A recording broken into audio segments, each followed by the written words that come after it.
Welcome to the Family First Retirement Podcast with George Politarhos. For more information, visit betrayowealth.com. Now, let's get to the show. My name is Mark Owens. George Politarhos, right out the gate. There is an anxiety that we have as adults about our money. How do you help people when they come to you and they say, help me put together a retirement strategy, a retirement plan? Because, George, let's be honest, to a lot of people, you're a stranger. How do you build that bridge and take out the emotions of retirement planning? Well, it's really funny, Mark, because a lot of times it's muscle memory, right? We're uncomfortable with the things we don't know. I love to eat, obviously. Mm-hmm. So when you see a new restaurant opening and you don't go because you're kind of like, well, am I going to like it? Yeah. I'm not going to like it. It's just, $100 or $200 you're going to spend and may waste. And then you go and you're happily surprised. You're like, wow, we found our new go-to place. Mm-hmm. That's kind of like what's dealing with me. That's why, Mark, when I say, come on in, let's sit down, come in today and let's shake my hand. Let's have a cup of coffee. Let's talk. Let's see how we get along. Because there's lots of times when you meet people, you automatically click. This is a situation where you have to feel at home. You have to be comfortable with someone. Because we're going to talk about things that are pretty secret, right? Pretty private. Yeah. How's your retirement planning? What kind of expenses you have? What's your goals for life? These are things people just don't necessarily want to let go and talk about. But now you're going to meet someone new that you're going to become part of my family. And we're going to have those conversations. And there's times, I got to be honest with you, when people come in, I just don't feel the connection to them. Mm-hmm. I think it's better if we don't work together. This is about a mutual relationship, and it's about learning who we are together. It's our first couple dates. Yeah. When you're starting on that dating, Mark. I haven't been there in 35 years, so I forget what that feeling's like. Well, that's a great analogy, though, George. But it is. It's feeling out that person. Mm-hmm. Alex is married. I have Jared, who is single. And Jared goes on dates like, you know what? I just didn't feel it. He'll go on 2 or 3 with the same person, but like, should I waste my time? Answer is no. Same thing with this. Mm-hmm. Let's come in and sit down, start talking. Let's see if we even are, what's that word I'm looking for? Compatible. Yeah. That's the word. Oh my gosh, that's one of those SAT question words. Gosh, I don't know how to use it, but that's what it's about. Compatibility. Yeah. See if we can get along, see if we mold. And what's the worst thing? We come in, we have a cup of coffee, we start talking, and it doesn't click. So you got a good cup of coffee, mm-hmm. and maybe have a relationship down the road. Think about George. Think about how, we're both very happily married men, but I always laugh and say, when George, that's you. When Gretchen, my wife, if she ever smartens up and she ever leaves me, I'm like, you know what? I'm done. I don't think I could ever get back out into the dating world because I'm comfortable, because I'm happy where I'm at right now. So It's almost like that for the families you serve. A lot of people come to you, and I've met, a lot of the family members that you serve, and they're comfortable. They're happy where they're at. And they're like, I don't have the need to get back on those dating apps, if you will, quote unquote, because I'm in a good spot right now. That's exactly right. And that's our job and our family's plan here at Betrayal Wealth, is to make you feel that way, because we have blunt conversations back and forth. I love my wife, Leslie, more than the world. But sometimes we argue, like every couple, we have disagreements, but at least we know where we're feeling, what we're standing at. Yeah. That's what this is about. When you come in here, I want you to sit there and know I care about you and your family, because I do. Right. Because you're part of my family. That's why I think it's so important. I have people that say, well, I'm working with those big box firms. Come on in. Let's sit down and have that conversation. Mm-hmm. We're going to have, what do you call that when people date, they do... speed dating? Speed dating. Yeah. Where you get to bounce around. Come sit down. Let's have an hour conversation, speed date. Okay. Maybe if they're doing such a great job, they'll be comfortable with that too. Yeah. But it's about learning who we are and how we operate. And that's why we're here to help you be in the best place possible. And George, you've said it before too, and we'll move on here in a second, but it's also worth noting, if you're new to the show, maybe it's the first time you're having the chance to listen to Family First Retirement, you often say, come on in. If you just want to pop your head in and be like, all right, I had to put a face to the voice that I hear every weekend before I make the phone call. George, where are you located? We're at 501 Silverside Road in Wilmington, right down the street from the radio station, folks. We've been in this building now for 10 years. You walk in the front door, you literally walk into our office. You come in, get a chance to meet me, meet Angie, Achilles, Jared, Alex, our CPA, Ernie Kalai, is our business partner who does all the paperwork and taxes, because that's a huge part of me. And that's something that when we talk, we're going to discuss taxes. Yep. But give us a call, come on in, and let's see how it works. If you want to get a visualization of what I look like, because I look like the fat version of Joey from Friends. It's not wrong. You can also go to our website, Portraya Wealth. That's PATRIA wealth.com. Get a chance to see the whole team and the family here. Something that you're going to have a deep conversation with every single member of your family, every family member that you serve, clients, etc., is long-term care. Because a lot of people, as they're putting strategies together, they kind of put that on the back burner. So let's talk a couple of seconds here about the importance of long-term care, because the reality is you may be together right now, but there's a real chance you won't be together forever. Right, absolutely. And I think long-term care is people think about that and they think of the ostrich mentality. If I put my head in the sand and don't think about it, it'll never occur. Yeah. The good thing is we're living longer. We talk about that all the time. The bad thing is we are living longer. And we have customers who have these, we set up buckets of money, avenues of income, streams of income, however we want to word it. But we have this bucket of money over here that we're never going to touch. And we have it earmarked for that long-term care scenario that we have. And we have $200,000, $300,000, $400,000, we say. That's more than enough, but really isn't. When you look at the cost of long-term care and to make sure that your spouse is taken care of, that you don't have to worry about. And let's think about it. If you're in a long-term care facility, folks, and my mom, unfortunately, had fallen and broken her femur. She was in a facility. We couldn't take care of her, but we were there every day. And usually people go in long-term care and they're there for about 2.5 years for long-term care as an national average. Right. Bless Betty's heart, she was there for 25 months. We paid for it out of pocket and we made sure everything was taken care of. We were there every day. But what happens if you have that Alzheimer's or you have dementia, Parkinson's, these long-term effects that are 6-7 years?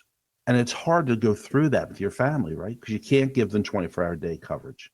Well, do you think $300,000 is really a lot of money if just one of you have that? It's really not. Let's say the average cost is $10,000 a month. Over 12 months, what are we looking at? $120,000, $240,000 in 2 years. That's for one person. That bucket of money that we had earmarked for long-term care, guess what? Is gone. Now what happens? It's not that pretty a sight. So we have to plan for those things. And my job here as your advisor and a Portraya Wealth Group is to think about the cup being half empty, right? You should think about everything's perfect. Yeah. Oh, we're never going to need this. And then when it happens, what the heck are we doing? We have that conversation. When we start working with you, you become part of our family. One of the things we're going to discuss along with taxes, along with Social Security, along with Medicare, along with income planning, is we're going to talk about long-term care. If you don't want to discuss it and we propose something, we are going to have you sign off on it. Mm-hmm. And the reason being, we all love our children, right? Or most of the time we like them. But we all love our children. The times that people come up and we discuss long-term care and they say, I'm okay. Then we're in the facility. I have the children now coming who are the executors saying, why are we going through so much of mom and dad's resources? Yeah. Why wasn't this addressed? That's what makes this really important. And that's why I think if you're not addressing the long-term care issue and the concerns, you're doing a misjustice really to your spouse, but really to your legacy. And people say, well, when's the right age? Leslie is 60. I'm 59. We purchased our long-term care this year. I think it's really a sweet spot for it. And the nice thing is we talk about how annuities aren't your father's annuities anymore. They've evolved, they've changed. Long-term care is not your parents' long-term care of 20, 30, 40 years ago. If I don't use my long-term care, guess what? My kids get the benefit, the death benefit. So my money stays with my family, which is what I want. And if I do use it, great. My family doesn't have to worry about it. Give us a call when you have an opportunity at 302-330-2166 or go to that Portraya Wealth, PATRIA wealth.com, and let's schedule that conference to come in. No cost, no obligation meeting to learn a little bit more about this and other things we have. Prime example, going back to my wife, Gretchen, her dad was put into a memory care. And it absolutely destroyed my mother-in-law, Gretchen's mom. And it was so hard to watch this. But the one thing they didn't have to worry about is they had a plan in place. They started preparing for this years and years and years ago. So while emotionally, everybody was just broken, but financially, everyone was prepared. One less thing to worry about as he went through the process of being in assisted living, then eventually memory care, then eventually passing away. But again, it's just one less burden that my mother-in-law had to deal with with my father-in-law passing away in memory care. 302-330-2166. It's not a fun conversation. Let's be honest. I mean, it's not a happy-go-lucky conversation, but it's a reality. That's exactly right. The hardest conversations are not the good ones, right? We don't want to talk about what's going to happen if mom or I. Yep. What's going to happen if dad or I. But it's the things that we all are adults. We know this. Yep. And we need to face the things we're uncomfortable with. And it's really hard. Mm-hmm. It's really hard to take that first step in this conversation. I went snowmobiling 2 weeks ago. And to say I was not terrified is an understatement. My leg still has the marks all over it. Can you real quick just tell the story of what happened when you were snowmobiling? Oh, my Lord have mercy. I had the chance to go to Jackson Hole, Wyoming a couple weeks back. And it was absolutely stunning. My wife and I want to go in the spring now. And say when we get a chance to see everything. There's no snowmobiles. No snowmobiles, no ATVs. So I'm an athlete. Sure. Used to be. Yeah. I'm going to go snowmobiling. Yeah. I got it. Leslie's going to the spa. Sure. Yeah. I went on the snowmobile machine. We're doing the warm-up where they take you through like the little you were still farm doing field. The warm-up before you go into the mountains. Oh, George. They tell you when you go into it, when you turn, you're supposed to lean into the turn. So if you're turning the wheel to the thing to the left, you're supposed to lean hard left to keep it. Oh, yeah. So I'm doing like 32, 35 miles an hour. I'm flying, I think. Do it. I got literally this. not going fast. Yeah. And I turn to the left and I lean to the right. Nope. And with that, this 1,000-pound machine and I go flying into the snowbank. And they said one thing, if you roll over, you turn, do not get your legs out. Keep your legs on the machine. Okay. So I did that, and I'm sitting there now, as it goes into the snow and the ice. After I got over that, I step out, and my leg is gashed. I have big. I'm scared to take my boot off. Oh, no. I broke the machine. I broke the windshield. I broke the handle where you're driving as I squeezed it. So that guy. I'm like, you know what, guys? Listen, I'm done. I'm good. This is literally 5 minutes in. Oh, no, don't worry about it. The machine's broken. We had to leave it there like a deserted tank in the desert. You're still close enough to the van. You can walk back. Yeah, you don't even have to get a ride back. So I got on another one. They had another one out there right away. And I'm going, everyone's doing 50 miles an hour, 40 miles an hour. I'm doing like grandma going to church. I'm doing 5 miles, 10 miles an hour. And I'm shaking like this when they get there. Terrified. We get to the thing. We had to refuel, right? There's no gas, thank God. I said, listen, this is really not fair. I'm a detriment to the rest of the group here. The other 10 people, they want to have fun. I am not fun. Can we do me a favor? I want to sit right here in the van. I got my phone. I can do some work. You all go ahead and be idiots up the mountain. I'm really good. I'll cheer you on. No, it's all good. Everyone else is up ahead, and all of a sudden, like a scooter, I came up. And then going up the mountain was okay.